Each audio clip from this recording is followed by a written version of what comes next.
Hey guys, Sarah Picaro here today to talk about the long-term effects of survival mode, the long-term cost of staying stuck in survival mode. You see, everything in life comes at a cost. Nothing is free. Even those things that are seemingly free, you're exchanging your energy, your time, a part of you, a piece of you for that.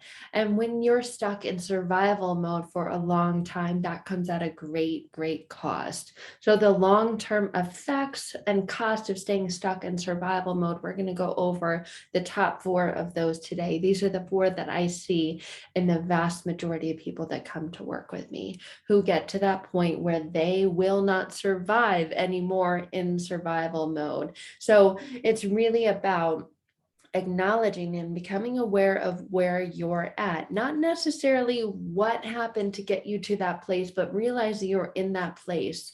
And in that place, you cannot survive in survival mode anymore because of the long term cost, because of the impact, because of the cost that you are paying. Realizing now your pockets are empty, there's nothing left. So, one of the top costs is your health, this physical body, this physical being that you are. Your immune system is a barrier of defense, a protective barrier to help you stay healthy, stay strong, to stay the you that you were designed to be. That becomes weakened, that breaks down over time, making you more susceptible to disease, to viruses, to toxins, as your immune system becomes weakened when you're stuck in survival mode because it's stuck in that fight flight stage.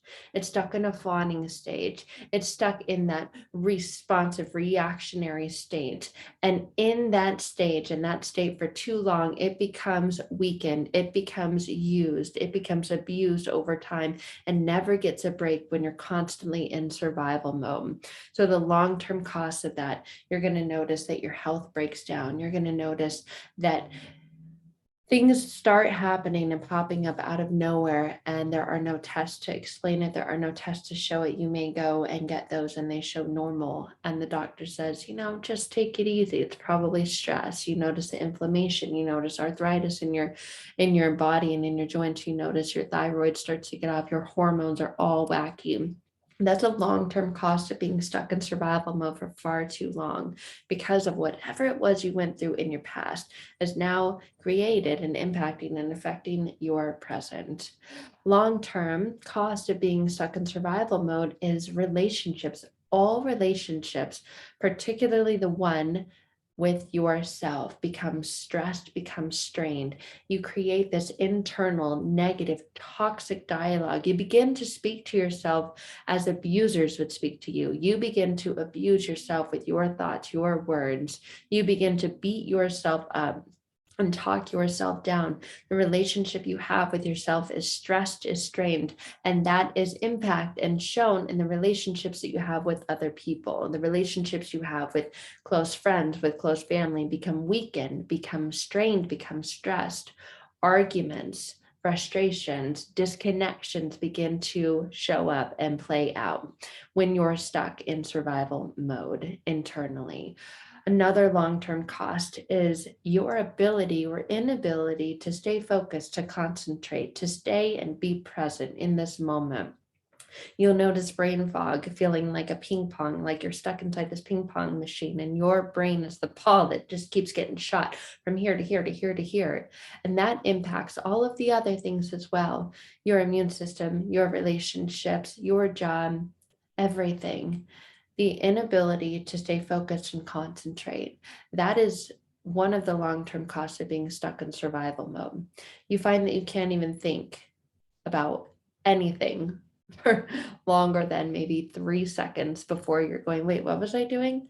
Uh, and find that things that shouldn't take that long are taking you far too long, leading to the next long term cost of being stuck in survival mode: impulsiveness, distractions, finding comfort in foods unhealthy foods, which lead to a weakened immune system, more impulsive to go out and eat high sugary, high processed foods. You're more impulsive to do that and make excuses because your thoughts go, well, it's just too much work to go eat healthy, to make food, to meal prep, to do all the things I know I'm supposed to do to stay healthy, to stay happy, to stay focused, to stay on the path that I want to be on. So you find more impulsiveness in spending. You find that you distract yourself with this thing called social media and your phone, and it seems to just know all the things that you're thinking about. So you find that you're more impulsive with your spending, which leads to financial ruin, financial crisis, which leads to debt. That's that short-term fix for a long-term problem, which leads to the financial cost of being stuck in survival mode. It's not just an emotional cost, it's also a financial cost when you're shopping, when you're spending, when you're thinking, oh my gosh, I have to have this. Cool. Click, click, boom. It's going to be at my door in 2 days. I can't wait to get it. When I get it, I'm going to be so happy. You get it and you think, this looks nothing like it did online. And then you feel this surge of disappointment and disapproval, frustration with yourself. Why did I waste money on this? Instead of investing in getting to the very core and the very root of that problem, and what's causing that place of being stuck in survival mode. It causes more impulsive reactions or responses. You don't give yourself that space and that break to respond. Instead, you react. It causes more impulsive reaction, causes you to feel like you're a volcano that at any moment is about to explode and erupt. And that's what leads to the straining on relationships, because you explode and you erupt on the people that you're closest with. You take it out on your loved ones, you take it out on your friends, and then you find after that, you're stuck with the heaviness, the shame, and the guilt of, sorry, I don't know why I do that. I don't know why I'm like that. I didn't mean that. But that phrase, sticks and stones can break my bones, but words can never hurt me, is so untrue. Words can cut like a dagger. And when you're stuck in that space of survival mode and you're impulsively reacting and causing a strain on your relationships, maybe there's an emotional feeling of that, then you feel guilt. And every time you feel guilty, you turn to unhealthy foods, which weakens your immune system. And then you just feel blah and bloated. You don't take care of yourself the way that you should. So then you're not sleeping well and you have difficulty focusing on concentrating. See, everything is connected. Everything is woven together. It's all connected. It's all related, all these problems. And there's a very, very, very, very big cost of staying stuck in survival mode, specifically long-term. You see, we've got our nervous system, which is a part of our system, a part of our body, a part of our experiences.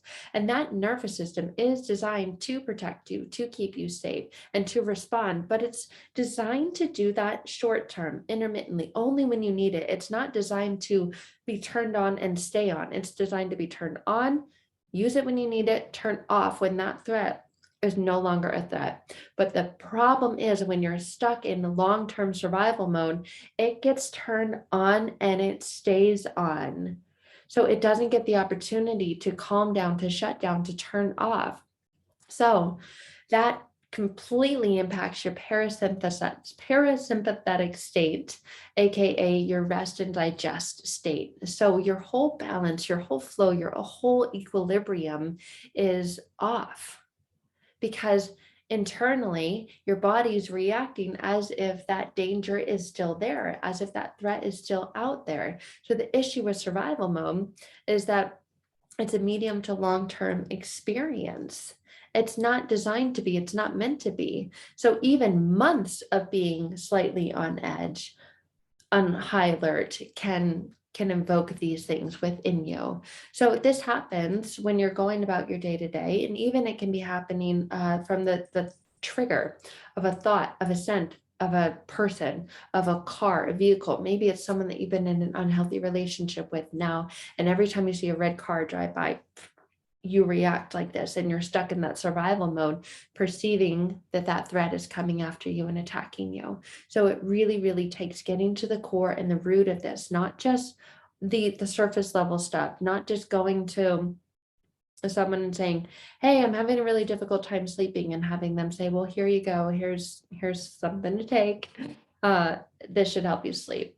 that may help for the short term, but that's really not at the core of what's going on, what's keeping your body stuck in that survival mode. Therefore, it keeps that switch turned on and strengthens the long-term impact of that. And that's something that you want turned off, you want weakened, you want minimized in order to live a thriving life, not just one that's stuck in surviving mode. So when you're ready to go on that incredibly transformative and powerful healing journey, I would love to talk to you about transformational healing. I would love to see if we're a great fit to work together one-to-one. I'd also love to see you inside of our powerful program that guides you through that.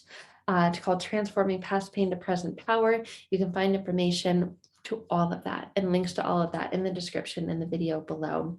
Until then, I hope that you have found this video helpful in understanding the long-term cost of staying stuck in survival mode. It's not a mode you want to stay stuck in. You want to move out of survival mode and into thriving mode as quickly as possible, to turn that dial down, to turn it off, so that it's there for you when you need it, but that you're not stuck in it, so that you can go love and enjoy every part of your life and all the wonderful things it has to offer you, specifically in the realm of your relationships, beginning with the one you have with yourself. All right, guys, that's all for now. I will talk to you very soon.